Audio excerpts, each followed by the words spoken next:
പാക് ഭീകരത വിദേശ രാജ്യങ്ങളിൽ തുടർന്നു കാട്ടാനുള്ള കേന്ദ്ര പ്രതിനിധി സംഘത്തിലേക്കുള്ള ക്ഷണം പാർട്ടിയോട് ആലോചിക്കാതെ സ്വീകരിച്ച ശശി തരൂരിനെതിരെ പി.ജെ. കുര്യൻ രംഗത്ത്. എത്ര വലിയ വിശ്വപൗരനാണെങ്കിലും എം.പി. ആക്കിയത് കോൺഗ്രസ് ആണ്. ശശി തരൂർ അത് മറക്കരുത്. സാമാന്യ മര്യാദ കാട്ടണമായിരുന്നു. അല്ലെങ്കിൽ സ്വതന്ത്രനായി മത്സരിക്കണമായിരുന്നു. മോദി ചെയ്യുന്ന നല്ല കാര്യങ്ങൾ പറയുന്നതിൽ തെറ്റില്ല. എന്നാൽ മോദിയുടെ തെറ്റുകളും തുറന്നു പറയണം. തരൂർ ബി.ജെ.പിയിലേക്ക് പോകുമെന്ന് ആരെങ്കിലും സംശയിച്ചാൽ കുറ്റപ്പെടുത്താനാകില്ല എന്നും പി.ജെ. കുര്യൻ പറഞ്ഞു. കേന്ദ്ര പ്രതിനിധി സംഘത്തിൽ ഉൾപ്പെടാൻ തരൂർ പാർട്ടിയോട് അനുവാദം ചോദിക്കണമായിരുന്നു. ചോദിക്കാതെ കേന്ദ്ര സർക്കാർ ക്ഷണം സ്വീകരിച്ചത് തെറ്റാണ്. സംഘത്തിൽ ഉൾപ്പെടാൻ തരൂർ യോഗ്യൻ തന്നെയാണ്.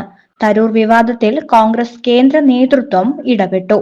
വിവാദങ്ങൾ ഒഴിവാക്കി അദ്ദേഹം കൂട്ടിച്ചേർത്തു. ശശി തരൂരിനെതിരെ കോൺഗ്രസിൽ പടയൊരുക്കവും ശക്തമായിട്ടുണ്ട്. വിദേശകാര്യ പാർലമെന്ററി സമിതി ചെയർമാൻ എന്ന സ്ഥാനത്തു നിന്നും മാറ്റാൻ പാർട്ടി ആവശ്യപ്പെടണമെന്ന് ഒരു വിഭാഗം ആവശ്യപ്പെട്ടു. അച്ചടക്ക ലംഘനത്തിന് വിശദീകരണം തേടണമെന്ന ആവശ്യവും ഉയരുന്നുണ്ട്. തരൂർ ക്യാമ്പും കടുത്ത അതൃപ്തിയിലാണ്. കേന്ദ്ര സർക്കാർ ക്ഷണം കിട്ടിയ കാര്യം രാഹുൽ ഗാന്ധിയെയും മല്ലികാർജുന ഖാർഗെയെയും തരൂർ അറിയിച്ചിരുന്നു.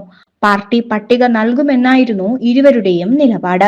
വിദേശകാര്യ പാർലമെന്ററി സമിതി അധ്യക്ഷൻ എന്ന നിലയ്ക്കാണ് തനിക്കുള്ള ക്ഷണമെന്നും തരൂർ ധരിപ്പിച്ചെങ്കിലും ഇരുവരും പ്രതികരിച്ചില്ല എന്നാണ് തരൂരിനോട് അടുത്ത വൃത്തങ്ങൾ അറിയിച്ചത്.